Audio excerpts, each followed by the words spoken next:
सुप्रभात। और आज हम लोग पढ़ेंगे पॉलिटिकल साइंस। क्या पढ़ेंगे? पॉलिटिकल साइंस, जिसको हिंदी में बोलते हैं राजनीति विज्ञान। क्लास 12 का पॉलिटिकल साइंस का पहला चैप्टर है, जिसको किस नाम जानते हैं? Cold war. चैप्टर 1 क्या है? जिसको मैं बोलते हैं शीत युद्ध। अब सवाल ये है कि शीत युद्ध से आप क्या समझते हैं? शीत समझते हैं क्या होता है? अगर आप लोग गांव से बिलोंग करते होंगे तो शीत किसे कहते हैं? ठंड के दिनों में आप लोग बचपन में पूस की रात पढ़े थे? पूस की रात पुस्तक प्रेमचंद की थी ना? नहीं पढ़े हैं? पूस की रात में क्या है ना कि ओस ज्यादा गिरता है और उसी ओस को गांव वाले लोग कहते हैं शीत। शीत शीत गिरना। जैसे चने की साग में अगर ओस गिर जाए तो वो साग काफी नमकीन और स्वादिष्ट हो जाता है। नहीं होता है? कोई रिएक्शन नहीं है, लग रहा है कि हम लोग समझ में नहीं आया। ओस गिरता है कि नहीं गिरता है? जिसको शीत कहते हैं। तो चना के साग पर गिरता है या किसी भी चीज पे अगर ज्यादा ओस गिर जाए तो गांव में बोलते हैं कि आलू में पाला मार दिया। आलू का पत्ता जो है वो पीला हो जाता है, फिर सूख जाता है। लेकिन यहाँ पे कोल्ड वार का मतलब यहाँ पे क्या है? यहाँ पे दो चीजें हैं, एक है शीत और एक है युद्ध। अब इसका मतलब आप ये नहीं समझें कि शीत गिरने पे लड़ा गया युद्ध था ये, ठीक है? ये क्या था? ये एक वैचारिक युद्ध था। शीत युद्ध का मतलब क्या होता है? वैचारिक युद्ध। वैचारिक युद्ध था, यानी कि ये विचारों की लड़ाई थी। विचारों की लड़ाई मतलब आपका आइडियोलॉजी अलग है, यहाँ का आइडियोलॉजी अलग है। यहाँ पे मान लो कि दो आइडियोलॉजी है, एक बॉयज ग्रुप है, गर्ल्स ग्रुप है, ठीक है? बॉयज ग्रुप को रिप्रेजेंट कौन कर रहा है? तो बॉयज ग्रुप को रिप्रेजेंट कर रहा है यूएसए, ठीक है? और गर्ल्स ग्रुप को रिप्रेजेंट कौन कर रहा है? वो कर रहा है यूएसएसआर। यूएसए मतलब अमेरिका और यूएसएसआर मतलब सोवियत संघ रूस। सोवियत संघ रूस ये रिप्रेजेंट कर रहा है। अब इन दोनों के बीच युद्ध हुआ। कब हुआ? नींद आ रहा है क्या तनुप्रिया? अगर आप ध्यान से नहीं देखिएगा, ध्यान से नहीं पढ़िएगा, तो ये युद्ध हो रहा था अमेरिका और सोवियत संघ रूस के बीच। लेकिन इस युद्ध में एक भी गोलियां नहीं चली, एक भी बम नहीं गिराया। कहां? अमेरिका में और सोवियत संघ रूस में। तो लड़ाई कैसे हुआ? लड़ाई था विचारधारा का, आइडियोलॉजी का। अभी कुछ देर पहले बोले ना कि ये दो विचार हो सकता है, एक लड़कों का विचार होता है, एक लड़कियों का विचार होता है। अगर कोई लड़का साड़ी पहन ले तो लड़कियां क्या बोलेंगी? मजाक उड़ाएंगी, उड़ाएंगी ना। लेकिन लड़कियां जींस पहनती हैं तो हम लड़के मजाक उड़ाते हैं? नहीं। यही विचारधारा है। लड़कों का दिल उदार होता है, बड़ा दिल होता है। लड़का का सब सामान के लोग पहन ली, आज तक लड़का लोग मजाक नहीं आया। लेकिन लड़की का अगर साड़ी तुम पहन लो, सलवार सूट पहन लो, देखो कि कितना मजाक उड़ाया। तो यहाँ पे दो चीजें हैं, एक होता है उदारवाद, यानी कि लड़कों का दिल एकदम उदार होता है, बड़ा होता है, और एक होता है साम्यवाद। यहाँ पे नैरो माइंड होता है, भैया आपको साड़ी पहन लिए, अब मेरा लड़की तो साड़ी लड़की लोग पहनती है, कहे पहन लिए, बड़ी सुंदर नहीं दिख रहे हैं, तुरंत बोलेगी। लेकिन और अगर लड़की जींस पहन ले तो लड़का तुरंत कहेगा एकदम ब्यूटीफुल लग रहे हैं जी, ठीक है? तो कोल्ड वार, शीत युद्ध का दौर जो है वो शुरू होता है 1945 में, जब सेकेंड वर्ल्ड वार खत्म होता है, द्वितीय विश्व युद्ध खत्म होता है। द्वितीय विश्व युद्ध कब खत्म हुआ? 1945 सेकेंड वर्ल्ड वॉर शुरू हुआ था 1939 टू 1945।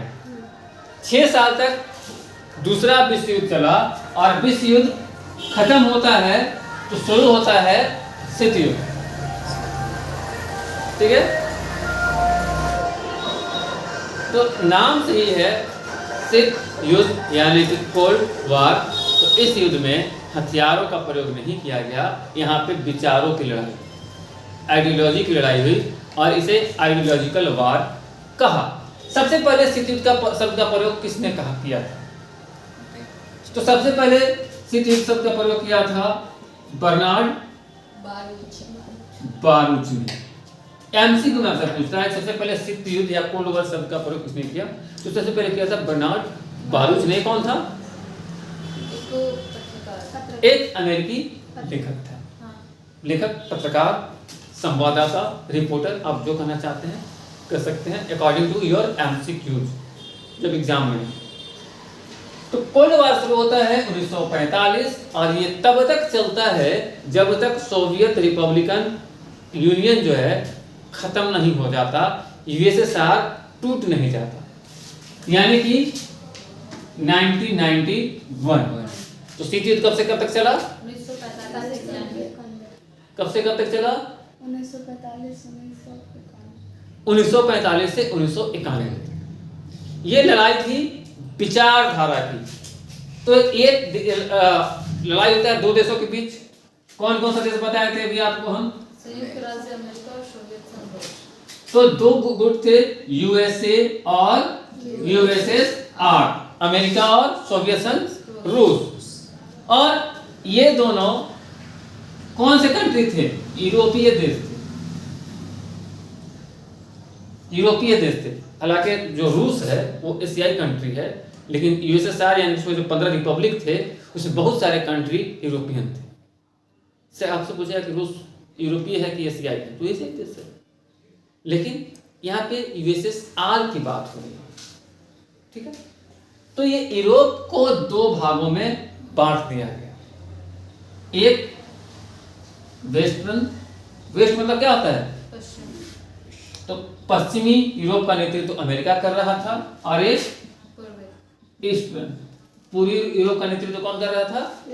सोवियत संघ रूस यानी कि यूएसएसआर। और इसके बाद क्या होता है कि दोनों देश अपने को मजबूत करने के लिए, ताकतवर दिखाने के लिए प्रयास शुरू कर देते हैं।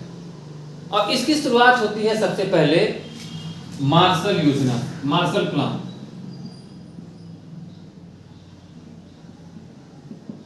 मार्शल प्लान, मार्शल प्लान कौन लाया? मार्शल कौन था? अमेरिका के विदेश सचिव। तो ये थे अमेरिका के विदेश सचिव, अमेरिकी विदेश सचिव। अमेरिकी विदेश सचिव के द्वारा एक योजना लाया गया जिसमें जो भी यूरोपियन देश विश्व युद्ध से प्रभावित हुए थे उनको आर्थिक कमी महसूस हो रही थी, उनको सुरक्षा का खतरा महसूस हो रहा था, उनको सहयोग करेगा अमेरिका। अब देखो मामला क्या है ना कि आपको कोई 500 रुपया रोज देगा, प्रिया आपको 500 रुपया रोज दे रही है, 500, 1000, 2000 जब जितना मन किया तुमको रोज दे देती है, और नेहा तुमको नहीं देती है, तो तुम किसका फेवर करोगे? प्रिया का करोगे।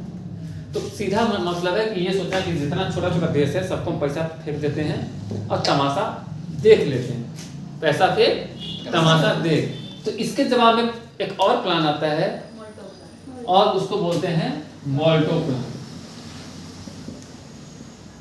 मोल्टो प्लान, ये मोल्टो कौन थे? ये सोवियत के विदेश सचिव थे। ये बोले कि हम भी देंगे पैसा, यानी कि दो बड़े देश छोटे छोटे देशों को लोभ देना शुरू कर दिया। कोई पैसा दे रहा है, कोई हथियार दे रहा है, कोई प्रोडक्शन सिक्योरिटी का भरोसा दे रहा है। और ऐसे बढ़ते बढ़ते ये मार्शल प्लान, मोल्टो प्लान कब आया? 1948। प्लान का प्रपोजल 47 था। हाँ, 48 में। ठीक है, प्लान का प्रपोजल 47 था, लेकिन लागू होता है 48 में।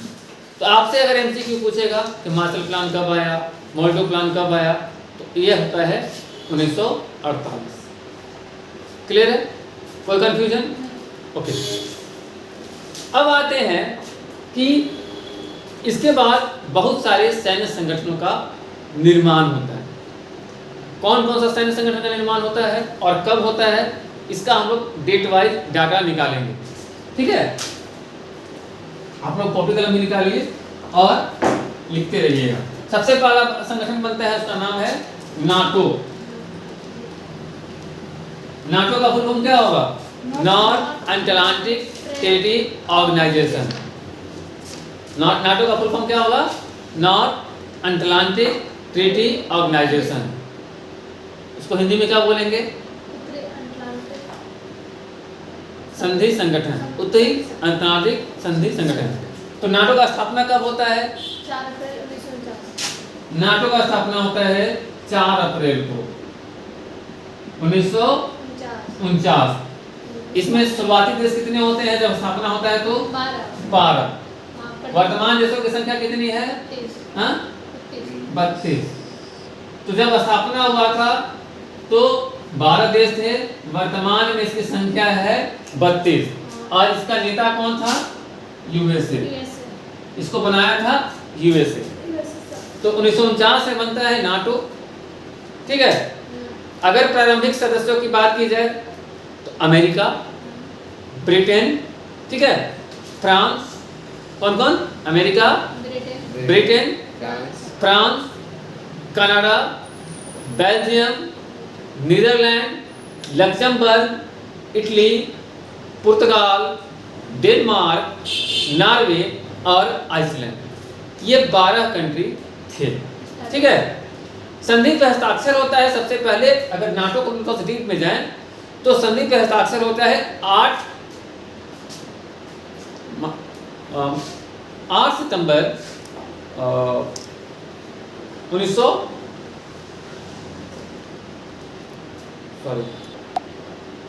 नाटो के बाद संधि पर हस्ताक्षर होता है 8 सितंबर 1954 को। एक नया संगठन बनता है, एक नया सैन्य संगठन बनता है और उसका नाम था SEATO। इसको बोलते हैं सीटो। SEATO। इसका फुल फॉर्म क्या होगा? South East Asia Treaty Organization. South East Asia Treaty Organization. और इसके संधि पर हस्ताक्षर होता है 8 सितंबर 1954 को। सीटों का हस्ताक्षर कब होता है? 8 सितंबर 1954। और प्रभावी कब से होता है? 19 फरवरी 1955। यानी कि अगर सीटों की स्थापना कही जाए तो 54 भी आ सकता है एग्जाम में, 55 भी आ सकता है। तो संधि पे हस्ताक्षर चूंकि 54 में हो गया था तो आप 54 लिख सकते हैं। लेकिन ये कानून बन के लागू हुआ, ग्रुप बन के लागू हुआ, टीम वर्क करना शुरू किया 1955 से। कोई कंफ्यूजन? और इसका स्थापना कौन किया था? तो ये भी अमेरिकन गुट था और दक्षिण पूर्व एशिया में जो साम्यवाद बढ़ रहा था इसको रोकने के उद्देश्य से बनाया गया था दक्षिण पूर्व एशिया में। इसके सदस्य थे अमेरिका, ब्रिटेन, फ्रांस, न्यूजीलैंड, आपका पड़ोसी पाकिस्तान, ऑस्ट्रेलिया, फिर फिलीपींस, थाईलैंड, इन सब देशों को इसमें जोड़ा गया। इसके बाद ये 2 संगठन हो गए। इसके बाद तीसरा संगठन, ये सब सैन्य संगठन है, तीसरा संगठन बनता है सेंटो। SENTO। हाँ, सेंटो, सेंट्रल ट्रीटी ऑर्गेनाइजेशन। इसको बाद में बगदाद पैक्ट, इसको बगदाद पैक्ट भी कहते हैं। तो सेंटो केंद्रीय संधि संगठन, और इसकी स्थापना होती है 24 फरवरी 1955 को। और इसका मुख्य उद्देश्य क्या होता है? मध्य पूर्व क्षेत्र में सोवियत प्रभाव को रोकना। मध्य पूर्व का जो क्षेत्र है इसमें सोवियत का जो प्रभाव बढ़ रहा है, यानी कि ये भी अमेरिकन ऑर्गेनाइजेशन था सेंटो। और इसके प्राइमरी मेंबर थे ब्रिटेन, तुर्की, ईरान, इराक और हमारा पड़ोसी पाकिस्तान। तो ये 3 संगठन नाटो, सेटो और सेंटो किसने बनाए? अमेरिका ने। अब आते हैं सोवियत संघ पीछे रहने वाला नहीं था। इसने एक संगठन बनाया जिसका नाम रखा Warsaw pact, WARS pact, Warsaw pact. तो वार्सो पैक्ट कब होता है? वार्सो पैक्ट होता है 14 मई 1955 को। वार्सो पैक्ट कब होता है? 14 मई 1955 को। लेकिन ये जो होता है एक्ट समाप्त हो गया। वार्सो पैक्ट जब बना था, इसका समाप्ति तिथि है, बाकी की समाप्ति तिथि आपको नहीं दिखाएगा, लेकिन इसकी समाप्ति भी है।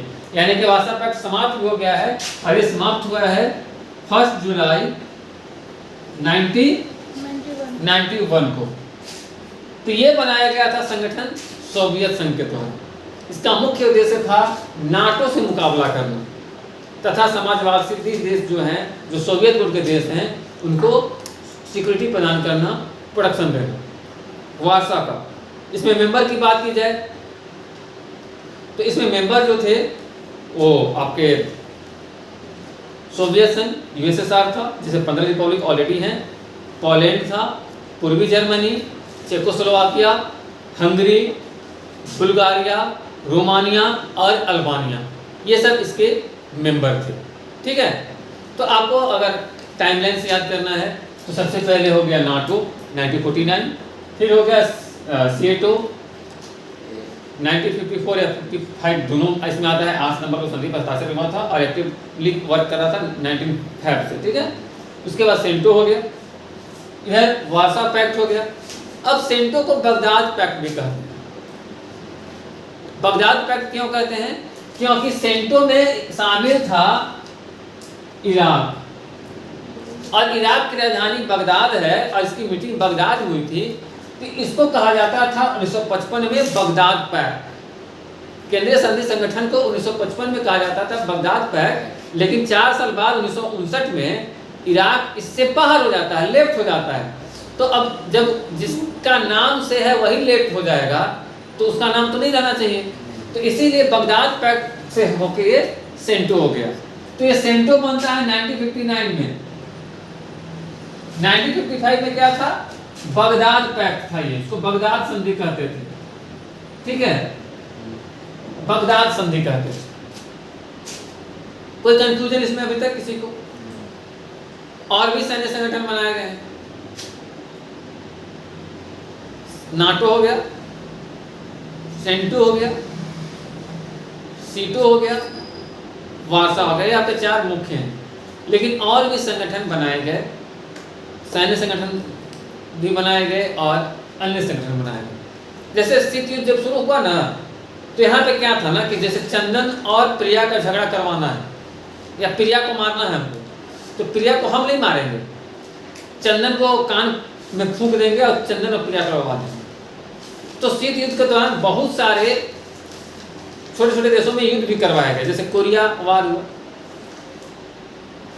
वियतनाम वार हुआ, तो बहुत सारे वार भी हुए। लेकिन उससे पहले कुछ और संधि हैं जिनको हम लोग इसको लिख लिए हैं, मिटा दें आप? नहीं लिखे। तो एक और संधि है, इसको हम लोग बोलते हैं आंजस संधि,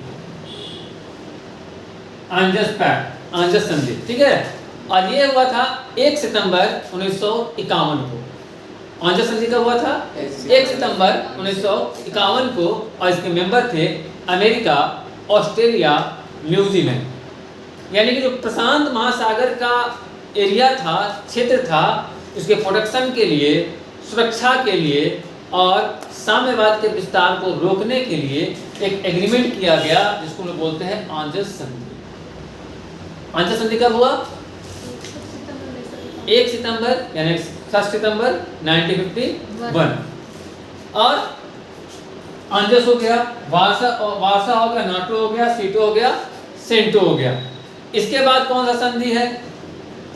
तो एक और संधि है inter American treaty of spherical association, यानी कि इसको बोलते हैं रियो पैक्ट। क्या है? एक और संधि है, इसको बोलते हैं रियो पैक्ट। रियो पैक्ट कब होता है? तो रियो पैक्ट होता है 2 सितंबर 1947।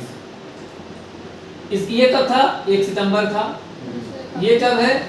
2 सितंबर। बस फर्क ये है कि ये 1951 है और ये 1947 है। इसमें उत्तरी और दक्षिणी अमेरिकी के बहुत सारे देश थे। नॉर्थ अमेरिका के देश भी थे और साउथ अमेरिकन कंट्री भी थे।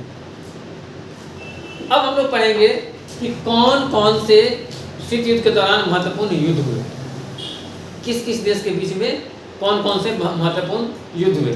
निहाय जी आप लिख नहीं रही, हम तो मिटा देंगे। कैसे होगा?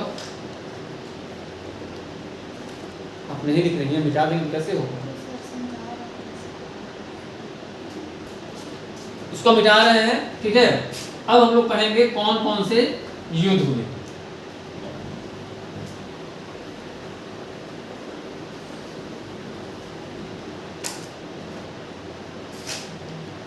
तो शीत युद्ध के दौरान कुछ जो महत्वपूर्ण लड़ाइयां लड़ी गई, इसके बारे में हम लोग अभी आपको डाटा उपलब्ध कराएंगे, ठीक है। तो सबसे पहले जो युद्ध होता है इसको बोलते हैं ग्रीक सिविल वार, यानी कि ग्रीस सरकार के बीच अमेरिका और ब्रिटेन समर्थित और कम्युनिस्ट समर्थित जो युद्ध हुआ उसको बोलते हैं ग्रीक सिविल वार। पहला युद्ध कौन होता है? Greek civil war. Greek civil war. और ये कब होता है? ये होता है, इसका टाइमलाइन है 1946 से लेकर 1949, 1946 से लेके 1949। और इसमें सरकार की जीत होती है और यहीं से ट्रूमैन सिद्धांत की शुरुआत होती है। आपसे पूछेगा ट्रूमैन थ्योरी क्या था, ठीक है, तो हम लोग आगे पढ़ेंगे ट्रूमैन क्या है। उसके बाद होता है कोरियन वार। आजकल कोरियन ड्रामा वाला फिल्म आप लोग बहुत देखते हैं, लेकिन यहाँ पे ड्रामा नहीं है, यहाँ पे युद्ध है। इसको क्या बोलते हैं? कोरिया युद्ध। वो तो कोरियन वार कब होता है?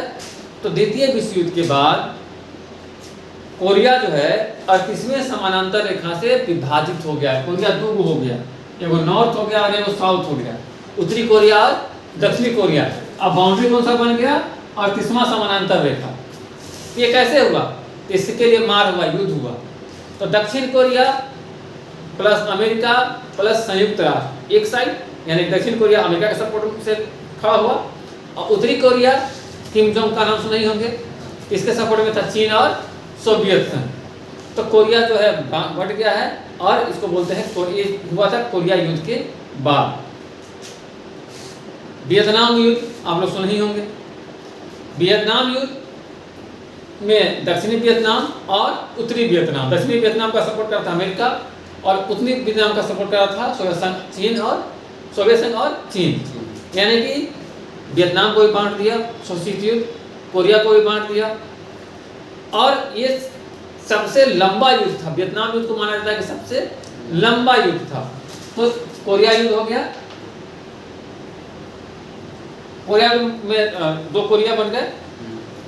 उसके बाद वियतनाम युद्ध हो गया। तो कोरिया बटा, उत्तरी कोरिया दक्षिणी कोरिया हुआ, ठीक है। वियतनाम बटा, ये भी 2 वियतनाम हो गए। कोई डाउट? कोई डाउट नहीं है?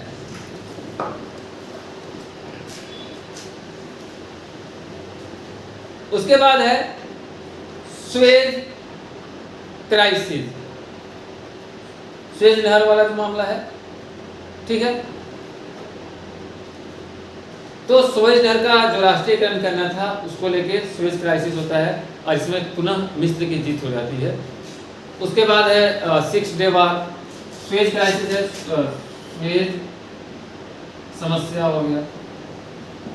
उसके बाद है 6 डे वार, 6 दिन का युद्ध। 6 डे वार क्या था भाई? तो इजराइल, मिस्र, सीरिया और जॉर्डन एक पक्ष के थे और इनके बीच ही ये 6 दिन तक युद्ध चला और इजराइल जीत गया, लेकिन पश्चिमी एशिया में जो है तनाव बढ़ गया। तो करेंगे मतलब बहुत सारे शीत युद्ध में छोटी छोटी घटनाएं घटते रहे। और इसका हम लोग जब MCQ करेंगे तो डेट वाइज भी करेंगे कि जैसे कोरिया युद्ध हुआ तो कब से कब तक चला, या फिर वियतनाम युद्ध हुआ तो कब से कब तक चला, ये डेट वाइज डाटा निकालना होगा। ठीक है, जैसे मान लो कोरिया युद्ध की बात आएगी तो ये शुरू हुआ था 25 जून से और खत्म कब हुआ था, 27 जुलाई को खत्म हुआ था। 25 जुलाई 1950 को शुरू हुआ और 27 जुलाई 1953 को खत्म हुआ। तो 3 साल तक युद्ध चला और 3 साल में कोरिया को काट दिया गया, बांट दिया गया। वियतनाम युद्ध की बात की जाए तो यह सबसे लंबा युद्ध माना जाता है शीत युद्ध का। शुरू होता है कब, तो शुरू होता है 1 नवंबर को 1955 और खत्म कब होता है 30 अप्रैल 1975। 30 अप्रैल 1975। कितना साल, 20 साल। ये सबसे लंबा युद्ध माना जाता है। अब सुएज संकट अगर बोलिएगा तो सुएज संकट बोलिएगा तो ये शुरू होता है 29 अक्टूबर को और खत्म होता है 7 नवंबर को, यानी कि 6 दिन बोला जाता है लेकिन यहाँ तो 8 दिन दिख रहा है ना। 29 अक्टूबर को शुरू हुआ और 7 नवंबर को खत्म हुआ। ये सुएज संकट है ना, और सॉरी सुएज संकट है ना, हाँ हम सीख गए चले गए। 1956 ये आपका सुएज संकट है। उसके बाद क्या है, 6 डे वार। 6 डे वार 5 जून 1967 से 10 जून 1967। 5 जून 1967 से 10 जून 1967। अगर इसके बाद सबसे इसमें इम्पोर्टेंट है जो कि आपको अलग से पढ़ना है, Cuba missile crisis, Cuba missile संकट। इसी में आपको पढ़ना है बे ऑफ पिग्स। अच्छा एक क्वेश्चन है, आयरन कर्टन शब्द का प्रयोग किसने किया था और कहाँ किया था। आयरन कर्टन लोहे का पर्दा, आयरन कर्टन शब्द का प्रयोग किसने किया, लोहे का पर्दा। किसने कहा कि अमेरिका और रूस के बीच लोहे का पर्दा गिर गया। तो ये अंग्रेज प्रधानमंत्री, ब्रिटिश प्रधानमंत्री विंस्टन चर्चिल ने सबसे पहले किया। तो शीत युद्ध को समझने के लिए आपको समझना होगा जर्मनी का विभाजन। क्यूबा मिसाइल संकट हम लोग अलग से पढ़ेंगे क्योंकि पूरा एक चैप्टर ही है, एक तरह से कर लीजिए, क्वेश्चन ही आपका उससे आता है। बे ऑफ पिग्स भी अलग से पढ़ेंगे। लेकिन ये यूरोप 2 भागों में बटा कैसे, जर्मनी को कैसे इन लोगों ने 4 भागों में बांट लिया, कब बांटा, ये जानिएगा तब आपको पता चलेगा कि शीत युद्ध का नियम क्या है। इसको मिटा दें, हाँ?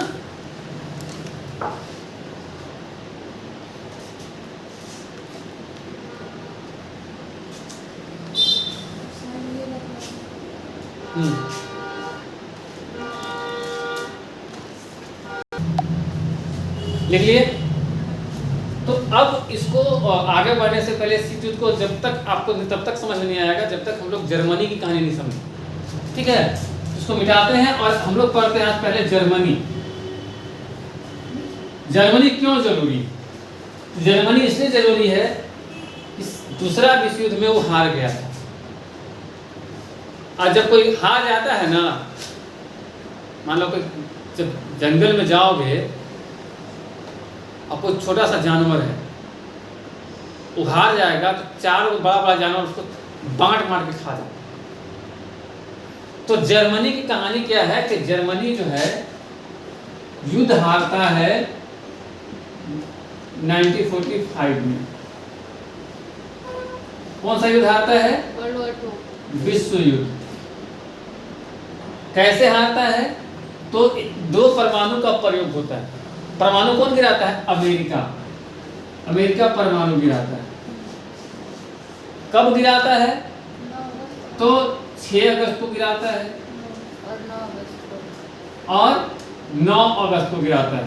जापान के 2 शहर, जापान के 2 शहर में गिराता है 1945 में। ये 2 शहर कौन से थे, हिरोशिमा एंड नागासाकी, हिरोशिमा और नागासाकी। नागासाकी।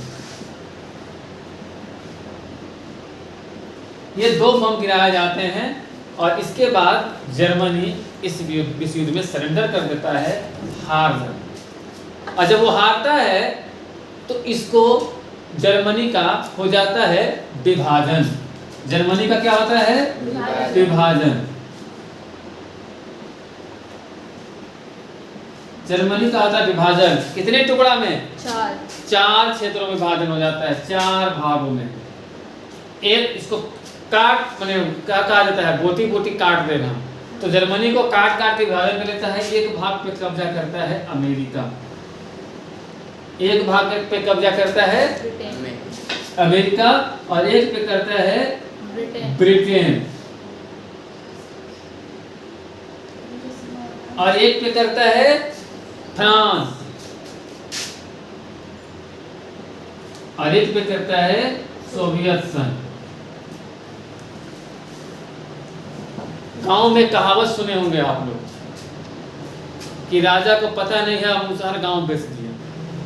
तो यहाँ जर्मनी को पूछा भी नहीं है, जर्मनी को 4 टुकड़ों में बांट दिया। और जर्मनी को ही नहीं बांटा, जर्मनी को ही नहीं बांटा, बल्कि सोवियत के उसका जो राजधानी है बर्लिन, उसके 4 क्षेत्रों को बांटा गया था। ये जर्मनी का विभाजन नहीं था। जर्मनी का विभाजन 2 पार्ट में हुआ है। ये जर्मनी की राजधानी कहाँ थी? बर्लिन। तो बर्लिन को ये 4 भागों में बांट दिया गया। ठीक है, कोई दिक्कत? अब आते हैं जर्मनी। तो जैसे ही बर्लिन का विभाजन होता है 4 भागों में, तो 2 जर्मन राज्यों का गठन भी होता है, पश्चिमी जर्मनी और पूर्वी जर्मनी। तो पश्चिमी जर्मनी का स्थापना होता है 23 मई 1949 को। पश्चिमी जर्मनी का स्थापना कब होता है? 23 मई 1949। 23 मई 1949। और इसका नाम वेस्ट जर्मनी तो ऐसे हो गया, लेकिन ऑफिशियल नेम क्या था? तो इसका ऑफिशियल नेम था FRG, federal Republic of Germany. तो इसका ऑफिशियल नाम क्या था? FRG, federal Republic of Germany. और इसकी राजधानी कहाँ बनाई गई? बॉन। इसकी राजधानी बनाई गई बॉन में। और अमेरिका, ब्रिटेन, फ्रांस इसके समर्थन में थे। और यहाँ पे व्यवस्था बनाई गई पूंजीवादी, यानी कि लोकतांत्रिक। तो एक पश्चिमी जर्मनी की राजधानी कहाँ है? बॉन। और एक है पूर्वी जर्मनी। इसकी स्थापना कब हुई? इसकी स्थापना होती है 7 अक्टूबर को। कौन सा वर्ष?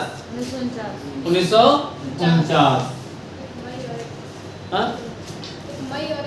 हाँ, और इसका आधिकारिक नाम है JDR। ट्रेन का नाम सुने हैं? JDR पलामू में चलता है। नहीं, याद करने के लिए अच्छा होता। लेकिन यहाँ पे जर्मनी का 2 भाग और बर्लिन का 4 भाग। बर्लिन क्या है? जर्मनी की राजधानी है। जर्मनी का 2 भाग किया गया। एक जर्मनी बना FRG, federal Republic of Germany. दूसरा बना JDR। JDR का पूरा नाम क्या होगा? German democratic Republic. JDR का पूरा नाम होगा जर्मन डेमोक्रेटिक रिपब्लिक। और ये पूर्वी जो था ये साम्यवाद का समर्थक था,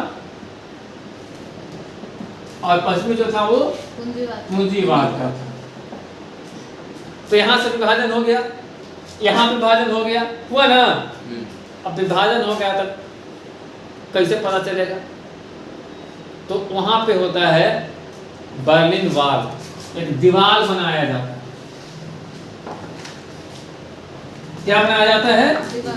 जिसको बोलते हैं बर्लिन वॉल या बर्लिन की दीवार। और इसका निर्माण शुरू होता है 13 अगस्त 1961 को। 13 अगस्त 1961 को क्या कहा जाता है? बर्लिन की दीवार। यानी कि पूर्वी जर्मनी और पश्चिमी जर्मनी को विभाजन के लिए सिंबल अगर इसका कहा जाए, सिटी की पहचान कही जाए तो वो था बर्लिन वॉल, बर्लिन की दीवार। तो एक तरफ पश्चिम, एक तरफ पूरब और बीच में दीवार, ठीक है। और ये दीवार जब तक रहता है तब तक ये सिटी चलता रहता है। ये दीवार वहाँ की जनता के द्वारा गिरा दी गई थी। अगले कक्षा में बताएंगे, बस आप ये जान जाइए कि दीवार गिराई गई थी 9 नवंबर 1989। तो दीवार खड़ी की गई 13 अगस्त को और गिराई गई 9 नवंबर 1989। आज के लिए इतना ही, मिलते हैं अगले क्लास में।